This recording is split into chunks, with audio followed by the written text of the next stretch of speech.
Hello and welcome back to another episode of the Bunch of Nuts podcast. This is Dan. I'm here with Big Cass. Big Cass, my guy. It's been a week, but we got a good episode. This is personally one of my favorite episodes we do. We've done it. I mean, we do it kind of yearly at this point. I think it's our way too early top 10, and it kind of coincides with Blake's article.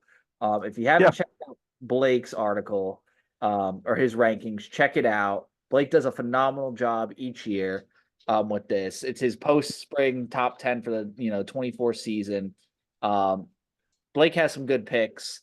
yeah, Um, and he usually does one at the end of July to like the preseason. Like yeah, that's our big episode. Like where we bring Blake on, and I think it's the end of July or August, early August. We bring Blake on and we discuss that big article that he writes. But yeah, I love doing this post like because now we're in the grunt of summer yeah, coming up. and the operative word here is post spring. So it's not summer yet. These are subject to change. There's injuries, there's roster decisions. Stuff can happen. Um, just like the graphic that someone posted, it was Ohio State, like Buckeye fans on Twitter are freaking out because someone posted a graphic and it said, you were freaking out too, Cass. It was it said spring transfer portal winners and losers, and it ranked Ohio State like a C or something. Everyone's like, "How is Ohio State a C?" They got Caleb Downs and Will Howard and Quinshon Judkins, and it was like everyone was like, "Guys, the operative word is spring, like post spring." So this is I just want to make it clear. This is post spring top 10, but like before the summer camp starts. So If this is it's obviously going to shift. it's if it's football season starts in 2 weeks, like the post, like it's post, like we're in June 1st is coming up. If football season started on Father's Day, basically. Exactly. Um, So should we go from 10 to 1, or just one, obviously, or just 1 to 10? I 10 to 1. Let's do a countdown. Okay, I can go first if you want. Sure. I got Florida State. Florida State, you know, many Knowles fans and a lot of college football fans feel like they got cheated. But I will assure you one thing: Mike Norvell, head coach of Florida State, will have his team playing well this year. Transfer quarterback DJ is back in the ACC. They brought in Earl Little, Marvin Jones, and Sean Murphy also from the portal to help with some veteran depth with that young team because they had nothing but young guys in that Orange Bowl. But they've also bring these four players in that have played a lot of college football that are very good players too. I think DJU coming back to the ACC is going to be huge for the Knowles because he's got a chip on his shoulder, and knowing that he gets to play Clemson, he's definitely going to want to play very, very well. And I didn't think DJU was all that bad. I kind of wanted him to come to Ohio State if we didn't get Will Howard or the chance of possibly getting Cam Ward. But he fell in love with Florida State, and he played really well at Oregon State last year. So I think that's why I have Florida State at number 10. I think they're going to be really, really good again, and I think they may win the ACC again. So I believe it or not, bro, I omitted Florida State from my top 10. Um, at my 10th spot, and my logic with Florida State was they lost so much talent. They lost their quarterback, they lost Coleman, they lost that the Johnny Wilson, they've lost Verse on the edge. Like they lost a ton of talent. I think they'll be competitive in the ACC. They'll vie for a playoff spot because it's expanded. I just don't think they're top 10. I think they're probably like 11, 12, honestly. Um, my 10th spot, and people are gonna call me crazy for this. USC. I think USC is gonna be better than they were last year. Like last year, it was kind of a dumpster fire because they kind of had to rely on Caleb Williams, and they really put all their eggs in him. But Miller Moss is the real deal. I said he's my Heisman pick. I got to ride with him in the top 10. I think they have a ton of weapons at receiver. Like they have like 4 or 5 good weapons, some good backs. And the defense literally cannot get worse. It cannot get worse than it was. And people were arguing that they were top 10 last year, potential playoff team. I think they'll make it back in the top 10 this year. So I'm going to go USC in my 10th spot. Number 9, I have Michigan, that team up north. Biggest question, who the hell is playing quarterback? And who the hell is going to catch the ball from this quarterback? Obviously, they do bring it. They still have Donovan Edwards and Colson Loveland. So they should be still pretty solid in the run game. Again, who the hell is playing quarterback? And they lost so many guys on the offensive line. That obviously their biggest question mark is going to be their offense. However, they still have the two big studs, Mason Graham and Kenneth Grant, and obviously Will Johnson to anchor that defense. So Michigan is number 9, and they're the defending champs. They're going to always be tough, but there's still a lot of unknowns around Michigan. That's why I have them at number 9. I got number Keep 9. in mind this. Keep in mind this is preseason. Do I think they're going to finish in the top 10? I don't think they will. At 9, I got, and I think this is the perfect spot for them. I put Ole Miss. They obviously have their quarterback returning, so that's pretty big. I mean, I feel like that kind of sets them up really nicely with Jackson Dart, but they did lose Judkins. But interesting enough, they do have the second most starters returning in the SEC. So I think that is like 9 is a fair spot for them. I think putting them any higher is it's getting ahead of ourselves because Lane Kiffin really hasn't proven much, in my opinion. They're always good. They're not great. I feel like 9 is a very fair spot to put Ole Miss. I have Missouri at number 8. Missouri's riding high after beating us in the Cotton Bowl. However, they got a great good coach, and they're returning probably the leader to win the Blintekoff this year, and Luther Burden, and then Brady Cook returns under center. I think Missouri is going to be really, really good in the SEC this year. I haven't really peeked at their schedule, but when it comes to preseason, they deserve that top 8 ranking. I just think because they lost a couple guys. They lost their corner, Chris Abrams-Drain, like to the Broncos. I mean, he played really well against Ohio State. Obviously, though, what do we have at quarterback? We have Marv. So I actually left Missouri out of my top 10. That was the hardest one to leave out. My next pick, the 8th spot, I have Tennessee. Because my logic behind this is, yeah, obviously they lost Joe Milton. I'm broken. My heart's broken. But they have Nico, and like from what I've read, Nico's gonna be a stud. Like Nico might be the best quarterback they've had in years. I mean, he looks the part every time I've watched him play. They still got Squirrel Wright. They got Brew McCoy, and then they have arguably the top pick in the NFL draft for next year, like James Pierce, the edge rusher. So when you have returning talent around, when you have returning like skill guys for a young quarterback who's going to be dynamic, and then you kind of pair that up with a defense where they have like a freak on the edge, and we've seen Tennessee be successful recently in the SEC. I think 8 is a really good spot for them. I think they'll have maybe 2-3 losses, but they'll be good losses to some good teams like Georgia and Bama. Under this system, they're going to be a top 10 team, I think. Yeah. Number 7, I have Notre Dame. Riley Leonard is now there, the quarterback, and they brought in several portal receivers to help with the depth. Led by Clemson's Bo Collins and Chris Mitchell. Obviously, we know we're going to get a solid defense out of Marcus Freeman. My thing is the biggest question mark: who's going to replace Joe Alt at offensive line? But I still think with Notre Dame's schedule, they lost another good line. Didn't they have like a second round pick? Yeah, something like that. Yeah, but I think with the favorable schedule, their toughest game is at home against Florida State. Usually I'm not really high on Notre Dame, but Marcus Freeman year 3, I think they're going to be pretty good.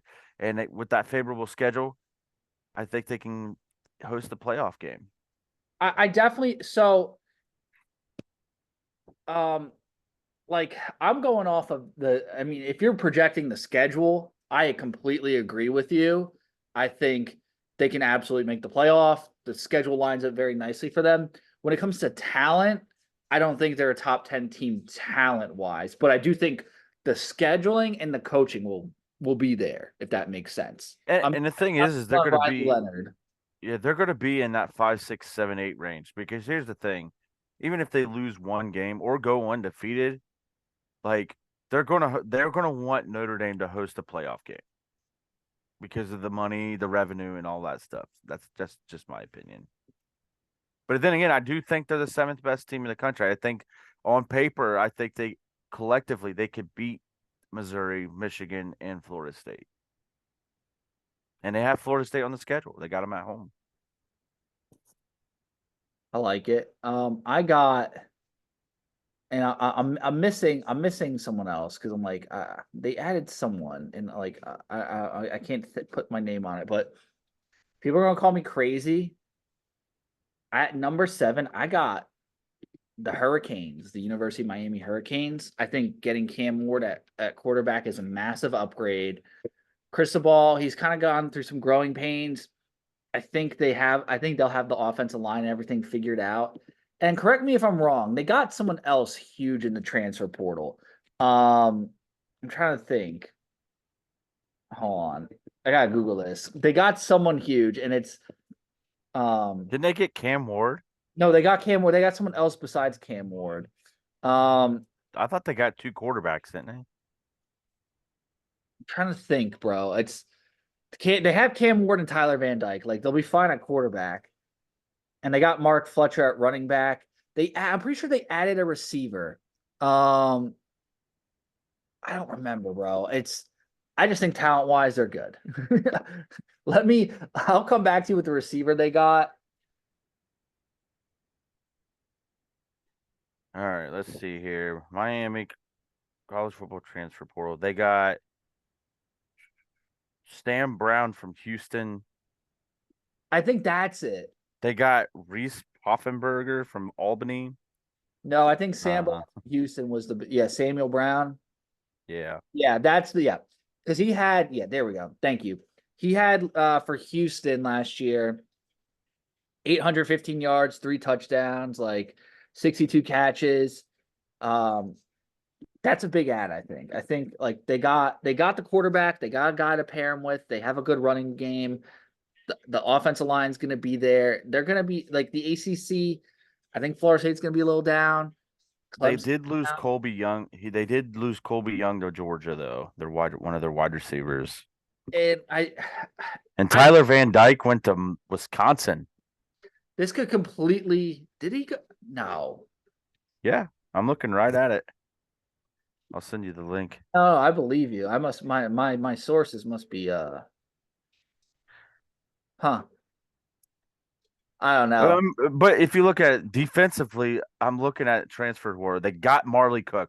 Marley Cook was actually battling Ohio State. I think that's the big name that you were thinking about. I think you're right. Marley Cook was the defensive tackle, the 4-star from Mid Tennessee State, but took the NIL bag to Miami.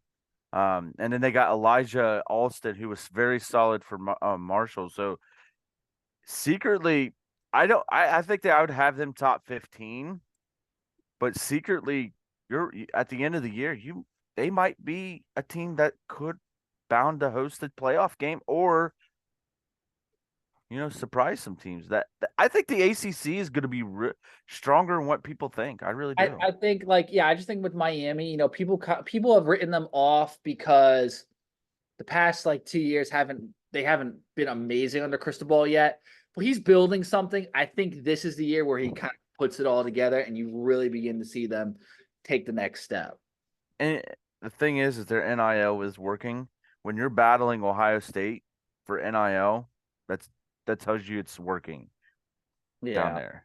But I think a lot of things is too with the Miami, they're offering more money to some of these players than Ohio State, but Ohio State's still getting them because Miami hasn't won. I think once Mario Cristobal starts winning, those battles might get a little bit tougher. Number 6 for me is the most unknown team in the top 10, Alabama. Um, However, they do bring Jalen Milroe back. Uh, they lost a ton in the portal, but they still are very, very talented. Another top 5 recruiting class. And not every Nick Saban person has gone. I think Kellen DeBoer is a good coach. Um, I think having Jalen Milroe back and having a quarterback coach is going to help Alabama. Um, however, I think they're gonna be a team that hosts a playoff game, but I don't think they sniff a conference championship, and you'll find out here in a little bit why. Um, but I think they'll host a playoff game, but they'll be that third. They'll finish third in the SEC. So for me, this is a hot take. Um, I have at 6, and I feel like you might roll your eyes at this. I have Penn State. I have so believe it or not, for me, 7, 8, 9, 10, and 11 was my Penn State. Those teams I was shuffling. Like I was trying to figure out where and I probably should have ranked Penn State number 10. It's a But subject to change with the James Franklin yeah, stuff. This is like if James Franklin gets fired, then obviously when we do but it in August, it's outside all the window. outside of outside of Sharon Moore, which is going in his first year, I went with the teams with the better coaches. I think Marcus Freeman's a better coach than James Franklin. Fine. I think I don't know why his name's slipping me from Missouri. He's a better coach. I think Mike Like Norvell's a better Wicks. coach. Yeah, you like Drinkowitz. I think that's why I had Penn State 11. But again, those teams, it's like they're all shuffled in a mix. It's really your opinion. So I like Penn State. The reason why I like Penn State, I had them high last year. I think I had them at 4 or 5 around this time. They I had them lost. 6 last They year. lost. They lost some guy. They lost their tackle. They lost Chop Robinson. They lost a ton of guys to the NFL. They had second most players in the Big Ten drafted. With that being said, I think they're gonna realize what they do well. And when Penn State ran the ball and committed to the run, they were nearly unstoppable, except outside Ohio State and Michigan. They were awesome. Um, Drew Waller gets another year to mature. And don't they avoid Michigan this year? I'm not. I don't know. They have Singleton and Katron Allen, and then they lost Keandre Lambert Smith, but they added Julian Fleming. And you're probably thinking like, oh, what does this mean? I just think Julian Fleming's a lot better in the run game as a run blocker. I think they're going to commit to the run. I think they're going to try to really kind of copy what Michigan did last year. I think that's my prediction. I think they're just going to try to really run it down everyone's throats, and like Drew Aller is going to be like JJ McCarthy, like a game manager, and under this new format, James Franklin can lose 2 games, and they're still going to be a top 12 team. It's like he's perfect for the new playoff system. Now, is he going to win a playoff game? I couldn't tell you. Depends who they play. But I think they're absolutely a lock for a playoff. So they're going to be they're dead 6th in my opinion. They're like the most average playoff team, I guess is what. So that's why they're 6. Well, listen to this gauntlet for Penn State, and I'm going to call it a gauntlet because these are some solid teams. They have at USC bye week, at Wisconsin, home against Ohio State, home against Washington. October and November. October to start of November. So they'll lose That's to tough. Ohio State, and they'll probably lose to USC, but I think they'll beat Washington, and I think they beat who's the other one? Wisconsin. Wisconsin. Yeah, I think Wisconsin they for split me Wisconsin and USC will be a split, I think. But which one are they going to lose? I think if they lose to USC, they beat Wisconsin. If they beat USC, they lose to Wisconsin. And then luckily you try to get healthy to host Ohio State. Well, you have Wisconsin, and then after Wisconsin, you have Ohio State. But you have to go to Camp Randall. That's what's scary. They also have West Virginia week 1, which here later on we'll discuss. That's a big noon kickoff game. So Penn State, they have the potential. They can even lose. They can even go 11-1, and we get a rematch against the Buckeyes in the Big Ten title game. It just Yeah, depends how everything just falls. find it hard to believe that they won't be in the mix. So that's why they're at 6 for me.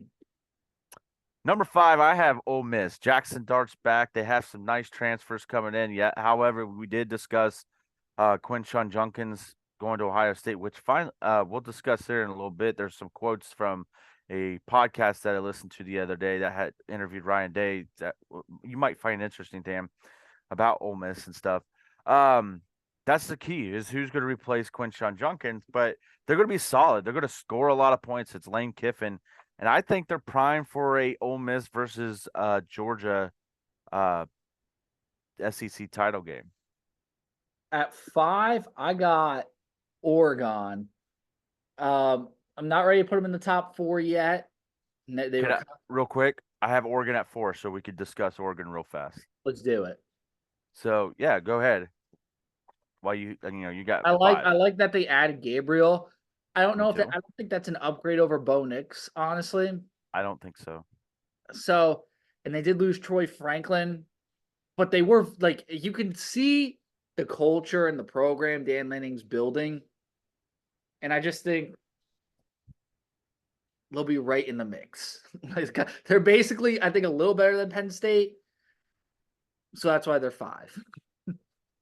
I have in the big when we get this, and I don't know who to pick right now, but it's gonna be either or Oregon or Ohio or Penn State playing Ohio State the Big Ten championship. Obviously, come late July, early August when we start making our predictions, we can really dive deep into that. But I like Oregon. They're gonna have a tough defense. Dan Lanning's a heck of a coach. I was telling the guy at work today, if something were to happen with Ryan Day, like where he say, "Hey, I'm out. I'm going to NFL. I can't." Say if we lose to Michigan, and he's like, "I'm out. I'm going to the NFL. I can't handle the pressure." I want Ohio State to offer the bag to Dan Lanning to come to Ohio State. I know Oregon's got Nike and everything, but I think Dan Lanning and what he could do at Ohio State would be phenomenal. And that's no disrespect to Luke Fickell. I just think I see the vision. I know what you're saying. Yeah. Yeah. So I have Oregon at 4. So who's your number 4? I have the University of Alabama at 4. They lost a lot of people, Saban left, everyone jumped ship. They still have Milroe, and their coach DeBoer has succeeded at every single level. He's succeeded. I think it was like the FBS or the FCS. Then obviously with Washington, got brought them to new heights. Why do we not? Was Indiana's offensive coordinator with Michael Penix? Yeah, why do we think that suddenly this team is gonna Alabama's just gonna fall off? It's like Alabama's blue chip ratio the past couple of years has been insane. So even if you lose a Caleb Downs and stuff, the roster's so good still for him to work with. Yep. He's such a good coach. There's no reason they shouldn't be top 4 in my opinion. They might not be top 4 right away, but I think come the end of the year he'll have them right and they'll be right in contention. We have the same 3, I bet. Texas, number 3. Yep. Quinn Ewers is back. My front runner for the Heisman. I mean, he's the front runner for the Heisman. Is he my pick for the Heisman? No. I don't even know who my pick right now is, but I think as of right now, he's the front runner of the Heisman. He reminds me, Quinn Ewers reminds me of like 2019, not 2019, 2020 Trevor Lawrence. Like, how like Trevor Lawrence is like right in the mix for the Heisman, and you knew he's getting invited to New York, but you knew he wasn't winning it. I feel like that's yours. Yeah, I think Texas has a solid offensive line back, but they lost a lot. Losing Xavier Worthy at wide receiver is going to hurt. But They I lost the think. other receiver too. Well, what's his name? Oh yeah, Malachi or something. I don't know. Malachi. Yeah, he was the Georgia transfer. Yep. Yeah. He caught a couple Um, downs in the yeah, big game. but Texas could be good. I think they got the right guys down there. I think Texas could be third. I have, as of right now, I have them to win in the SEC. So They literally Texas got all. They got Isaiah Bond and Silas Bolden. So yeah. those are good ads, honestly. Like Number Silas Bolden two, from Oregon State, who was a stud. yeah, Isaiah Bond, obviously pretty good for Bama. So like I think they'll yeah. be pretty good still. Number two, and the only thing holding me back from putting them at number one is the quarterback situation. I think by end of July, I will put our Buckeyes at number one when we come out with our preseason rankings. But as of right now, that's before camp. I have Ohio State number two, but I also have them winning the whole thing. But this is preseason. Don't get at me, people. Oh, why you claim you're a diehard Buckeye, but you don't have them on number one. I just think Georgia and Ohio State's rosters are kind of similar. I think we got better running backs, better wide receivers, but you know, it's the quarterback that gets me. Carson Beck is a dog. I have Georgia number one, by the way. I see. I'm And not so. See, I have. This is funny because I have Georgia too, and it's the opposite. I am not sold on Carson Beck. I think he had a lot of help. I think because he had obviously McConkey, he had Bowers last year. This year it's kind of all on him. Like, and he got Trevor Etienne. Um, but I until I see Carson Beck take control and actually like command the football team, I'm putting them at number two. I think Ohio State overall has a better roster. And then the quarterback situation is like, I feel like to me, it's even if Will Howard underperforms, he's still going to do similar to what Carson Beck does. I like Carson Beck doesn't wow me, is what yeah, I'm really getting at. I also look Georgia's offensive line is better than Ohio State's too, and that's what kind of scares me. Like this from right now. I mean, I think our left side and the center is going to be locked up, but it's still that right side that's really unknown to me. And I look obviously I love the Buck. I think the Buckeyes will probably be preseason number one by the time I hit July. This is June. Like I have still a lot of time to sit and think, but obviously I think we're going to win a national championship. So don't get at me. I just also I like the underdog fact, man. We're the I underdogs, man. Even I at number two, we'd be the number I have underdog. Ohio State one because of one main thing, and it's defense, defense, defense. This defense is gonna be historic. This defense is literally gonna like if an opponent breaks 10 points on us, we had a bad day. We had a really bad day. Like this defense, there's no excuse why they shouldn't dominate. I don't need Will Howard can literally be like a JT Barrett, like a freshman year JT Barrett. This team's gonna be fine. We have two sick Yep. backs, receiving core loaded, lines still solid. Our biggest question is really like tight end and like will Howard be serviceable? Okay. That's really it. Some scheduling things. We actually might dive into deeper with the Big Ten schedule next week because we're running out of time here. But schedule updates for the Buckeyes: Akron, 3:30 kickoff, CBS, 50.5 point favorite. 50 points too high, Dan. I just think that's ridiculous. This It's week like one. And well, like we saw it last year with Indiana with the new clock rule. And it's just like they Yeah. didn't even like guys are out there for the first time figuring out how to, Yeah. the calls and all. I think that's just absurd. We'll probably cover, but that seems like a lot. They don't have the times for these two games yet, but Oregon were a 1 point underdog and Penn State were a 3 point favorite. Um, Again, those lines will probably change. However, we do have time for Western Michigan, BTN 7:30 kickoff. Obviously, Michigan is a noon kickoff, and we are a 9.5 point favorite in that game.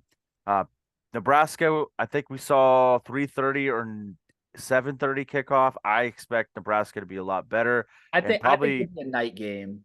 and I think it'll be a night game. And I think way the players talked on social media, I think they're going to bust out the black jerseys for that game because the players love the black jerseys. And then Northwestern at Wrigley Field.